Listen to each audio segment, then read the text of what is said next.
Всем привет, с вами Арсом. Да, сегодня будет ролик о Варборне. Давненько я, честно, не делал ролики по этой игре. Ну что ж, давайте быстренько сейчас накинем воды, если тебе надо. Внизу есть тайм-коды, сам понимаешь, можешь перелистнуть куда надо. Сегодня я хочу продолжить ролики серии «А вы знали что?», для того, чтобы показать, что в Варборне есть много интересных вещей, о которых многие не догадываются. И давайте начнем это, разумеется, с чего? Правильно, конечно же, со спонсора этого ролика FunPay. Если вам нужны соларбиты по дешевке, или вы испытываете проблемы с пополнением счета для Warborn Buffashes, то вам поможет FunPay. FunPay — это биржа игровой валюты, где вы можете быстро и по хорошим ценам купить то, что вам нужно. Сделка там является защищенной, потому что пока вы не подтвердите сделку, продавец денег не получит, поэтому обмануть вас ему будет крайне сложно. К тому же сам сайт выступает в роли гаранта. Поэтому, если там что-то происходит не так, он либо сам вмешается, либо вы можете обратиться в поддержку. И поверьте, FunPay всегда стоит на стороне покупателей. Также, например, в Варборне, если вам нужен какой-нибудь драйвер, который будет там чистить споты, бегать за ломом там, да, то FunPay имеет раздел услуг драйвера. А также, если вам нужны какие-то аккаунты, вы можете купить и аккаунты. Ну и, конечно, помимо Варборна, на FunPay вы можете приобрести услуги и по другим играм. Например, тот же самый всем известный Albion Online, где предложений сейчас просто уйма. Так что моя реферальная ссылочка находится в описании. Если вам это интересно, можете воспользоваться, пожалуйста. Берите, что надо, и не парьтесь. А теперь перейдем к сути видео. Итак, чтобы сделать эту стрелку над головой, достаточно просто. Для чего это нужно? Чтобы вы во время боя не терялись. То есть вы находитесь, например, в какой-нибудь толпе, и вы не понимаете, блин, где мой персонаж ходит, и вы его не можете заметить. Какая-то все время причина, вы теряете своего персонажа. Чтобы облегчить эту ношу, чтобы не было таких вот приколов. Поэтому просто смотрите, следите за руками, нужно запомнить эту последовательность. Она вам пригодится, чтобы сделать такую же стрелку над головой навсегда, и чтобы вы постоянно могли как бы камеры туда-сюда водить. Чтобы, во-первых, найти своего персонажа, вы можете нажать кнопку Tab, и он тут же показывает вашего персонажа. Проблема в чем? Я убираю руку, теряется концентрация, это нормально, и теряется, разумеется, вот эта вот стрелочка над головой. Ее можно забагать, сделав так, чтобы она была бесконечной. Смотрите, сейчас я нажимаю своей рукой на Tab, затем нажимаю на кнопку Alt, отпускаю кнопку Tab, отпускаю кнопку Alt. И стрелочка зависла над головой навсегда. Блять, он ебаный волшебник! До тех пор, пока вы, разумеется, не нажмете на кнопку Tab. И таким образом она у вас будет постоянной. То есть концентрация внимания и все. Но, алло, вы же хотите смотреть дальше экрана, правильно? Чтобы видеть это дальше, можно это тоже забагать. Смотрите, жмем Escape, настройки, контроль. Беру сейчас вот, наверное, камеру, чтобы вам проще было это видно. Камера следует за движением. Вот эта вам строчка нужна. Жмем выключить и включить. Вы же ради этого как раз таки и собирались. И таким образом, смотрите, оп, мы можем видеть и дальше, и стрелочка будет всегда над головой, и вам будет немножечко проще не теряться в бою. Пожалуйста, вот вам лайфхак. Затем, следующее, что можно как раз таки сделать. Вы, наверное, уже замечали, что очень часто ваши союзники говорят: Вперед пройдите, мы собираемся в Спор-Мист. И ты такой: что? Потерянное гнездо? Что такое Спор-Мист? Что такое? Граница ледяного могильника? Что? Замороженный сектор? Ха! И ты реально путаешься и не понимаешь, что за прикол. Что за места? Вот у тебя русский клиент, ты хочешь играть на русском.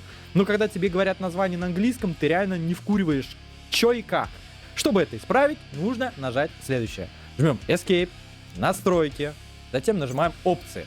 И тут внизу в самом есть как раз таки вот эта строчка. Переключить на английское название сцены. Вот как раз вот видно, вот я сейчас курсором вожу. Жмем включить. Если вы думаете, что у вас игра станет на английском языке, нет, ни хрена, пожалуйста, вот. Тут все на русском языке. А что изменилось? Изменилось вот это. Название мест на карте, они стали на английском языке. Здесь все по-старому. Русский язык сохранился, но, разумеется, вот этот вот момент очень часто многих бесил, и многие на самом деле не знают, как оказывается так просто и легко вот это все переключить. Тушка же баганая моя, да-да-да, надо переключиться, чтобы показать вам все. Следующий момент вас, наверное, даже удивит, и для меня это открытие было уже очень старым, но я не знал, что этот баг до сих пор сохранился. Речь идет о тушке, которую вы используете. Это объятие героя. Она баганная, и уже это давно известно. Надеюсь, разработчики это поправят. Смотрите, в чем суть. Что делает, во-первых, тушка? Она на 8 секунд дает вам ауру. Эта аура уменьшает скорость перезарядки вашу на 30%, да, ну тут написано. И скорость атаки увеличивает союзников.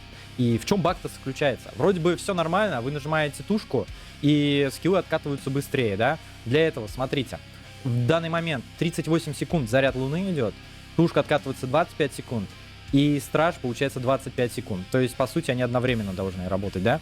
Смотрите, жмем, прыгаем, а затем жмем ульту. Пожалуйста. Ну, видим, да, сократилось как раз-таки действие нашего прыжка. Но смотрите, в чем магия. Вроде бы здесь указано 23 секунды. Следите за руками. Смотрите, как идет отсчет. Если ты задаешься вопросом, так почему так-то? Почему? Почему одно быстрее другого? А ответ на самом деле очевиден и довольно-таки прост. Тушка замедляет на обратный процент, который он должен сокращать. Вот дела, да?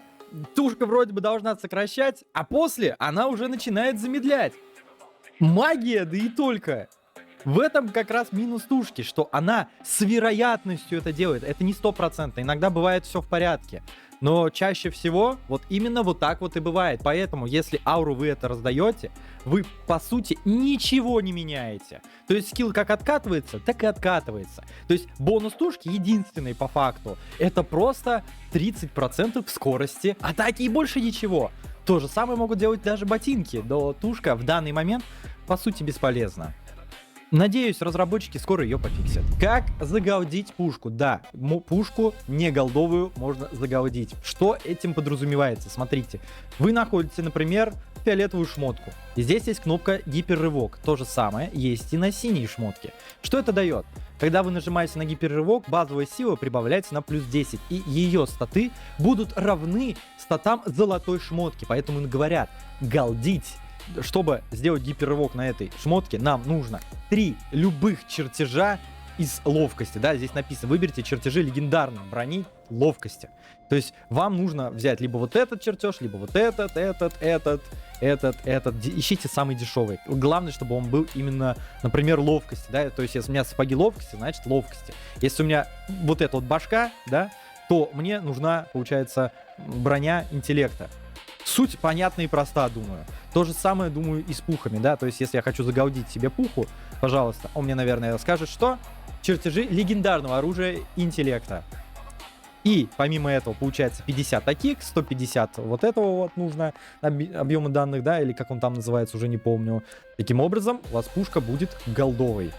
Грубо говоря, то есть фиолетовая вещь станет по статам такая же, как и голдовая пушка. Это, например, сильно прибавит урона или дефенса, как вам угодно.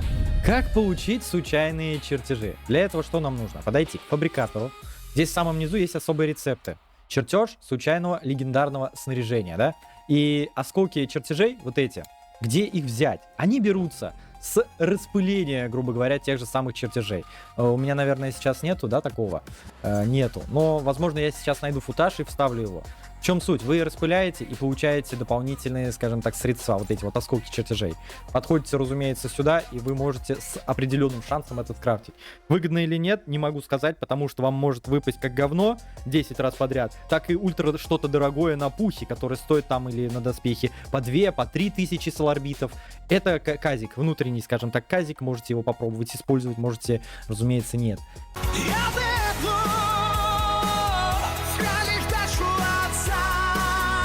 И, разумеется, вы уже, наверное, заметили, нет кристалла пепла. Это да, это следующее, что я хотел бы рассказать. Как получить рандомный кристалл пепла. И суть вообще абсолютно та же самая. Вам нужны осколки чертежей. Вопрос, где взять эти осколки чертежей? На самом деле, вот это гораздо проще и понятнее, думаю, для вас будет. Здесь меньше всего мороки как раз-таки и будет.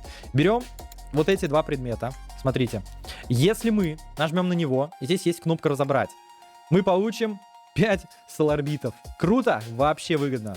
Но если мы тот, который продаваемый, да, не залоченный, нажмем «Разобрать», что мы видим? Мы получаем, кроме 5 соларбитов, еще и осколки.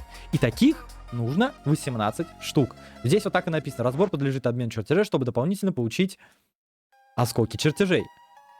Таким образом, мы подходим опять к нашему фабрикатору, жмем особые рецепты, нет кристалла пепла. И здесь то же самое, казик. Либо вам что-то годное падает, либо нет. Поэтому это либо может что-то стоить очень дорого, по 3, по 4, по 5 тысяч соларбитов, либо условно там 2 сотни или 50, я не помню, сколько они стоят сейчас. Тем не менее, вот, пожалуйста, еще один лайфхак, можете пользоваться. Еще почему-то многие до сих пор не знают, я, по-моему, уже говорил в одном из роликов, что есть сброс опыта. Для чего это нужно? Когда вы покупаете вот этот премиум, да, вам тут написано, дает доступ к сбросу мастерства дрифтера, снаряжения с возвратом 80% универсального опыта раз в 3 дня до 5 накоплений. Таким образом, что можно сделать? Например, заходим в нашу закалку снаряжения, вот видим, например, эти ботиночки, и я такой, блин, а мне нужен опыт на другие ботинки, да, чтобы вот, или вот башку как-то зарядить, но у меня слишком мало вот этого опыта, что мне делать? Мы нажимаем сюда, жмем на этот плюсик, и здесь есть кнопочка «Сброс». Мы нажимаем «Сброс», и он нас предупреждает, что мастерство нашего снаряжения падает до единицы, но взамен мы получаем вот в данный момент около 100 миллионов опыта. Универсального опыта, который можно будет перекинуть. То есть вот этого, да, вот универсальный опыт снаряжения. Пожалуйста, если есть у вас какие-то ненужные вещи, вы хотите сбросить с них опыт, да, и перекинуть туда вот то, что вам нужно было. Но имейте в виду, что по сути вы больше теряете, чем приобретаете. Но если совсем шмотка не нужна, по-моему, это гениально. Разумеется, все то же самое работает и с дрифтерами. Что за смарт-касты такие? Вы уже, наверное, заметили, что когда вы играете, вы можете как удерживать, например, кнопку, да. Если нет, сейчас узнаете, как это сделать, чтобы не было таких особых проблем, да. Либо у вас это мгновенно кастует. Что я вот как раз-таки называю смарт-кастом. Мгновенный каст. Заходим в настройки, жмем контроль. И вот здесь есть самая первая строчка «Применение при отпускании». И можете сделать обычное заклинание, применение при нажатии. То есть 3 варианта. Например, вот применение при отпускании — это то, что я удерживаю кнопку, когда отпускаю, тогда она применяется.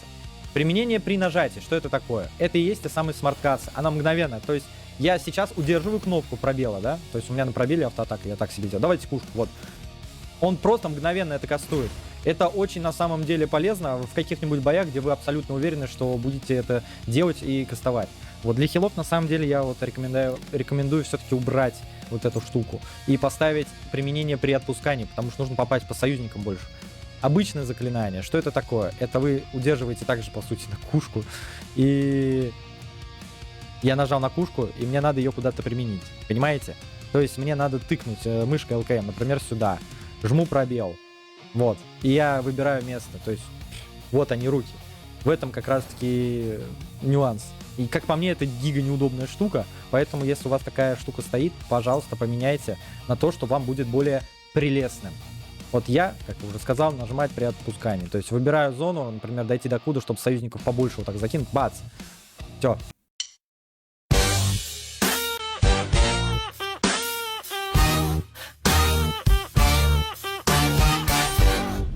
Как стрелять из арбалета? Как вы уже могли понять, это на самом деле для многих игроков достаточно сложная задача. Поэтому они такие садятся, а как камеру дальше-то двигать? Как это делают другие игроки? Они не понимают. Смотрите, для этого что нужно сделать? Нужно удерживать пушку и курсором водить, получается. Это у вас может тоже забагаться и может это не работать. Поэтому имейте в виду, что в таком случае не всегда это будет доступно. И для того, чтобы проще вам было, возможно, это вам поможет, жмете, получается, левой кнопкой мыши, да, и начинаем ее переносить. И спокойно можно делать все то же самое, только с помощью мышки. Если вы задаетесь вопросом, почему, мать его, я же делаю все то же самое, вот беру вот эту кушку, и она, сука, вот это вот стреляет. Почему вы не можете взять и выбрать возможность кастовать дальше? Вот я хочу дальше, вот я удерживаю кушку, а он почему-то стреляет. Как это исправить? На самом деле, в прошлом как раз варианте, да, совета, я это и рассказал. Смотрите, жмем Escape. Вы сами видели то, что у меня такая проблема, то, что я тоже не могу так сделать. Тоже как бы как считается как баг, да? Нет. Надо опять поставить настройку применения при отпускании, да? И в таком случае жмем кушку. И полетела наша мышечка. Полетела, как родненькая. Вот и все. Поэтому, если вы не можете стрелять из арбалета, попробуйте поставить именно эту настройку. И тогда у вас будет все попроще. Кстати, заметили, да, немного забаговалась камера, когда я отпустил вот эту штуку. Ну, сейчас вернусь обратно. На сегодня, пожалуй, все. У меня есть еще заранее подготовлены как минимум 5 вариантов. Если у вас есть какие-то советы для игроков, можете написать в комментариях. Я их обязательно прочту, изучу, узнаю и покажу всем людям. Поэтому это будет полезно для всех. Если вы хотите приобщиться к этому делу, я буду вам очень благодарен. За это вам заранее спасибо. Если вам ролик понравился, можете поставить лайк, поддержать. Это продвинет видео в топы. В комментарии я уже объяснил то, что можете поделиться своим мнением, помогло вам или нет. Мне будет дико интересно. Разумеется, подписка. Ну, подписка меня очень сильно бустит. Поэтому я буду очень рад вашей подписке. Это меня очень сильно поддержит. А на этом все. До встречи в следующем ролике или на следующем стриме. Пока. Подписку нажми и лайк замути, и Асум будет всегда с тобой. Над видосом поржи, с мемов орни, взгляни на мир с другой стороны. Подписка и лайк, комментик любой, Асум ждет тебя, друг мой родной.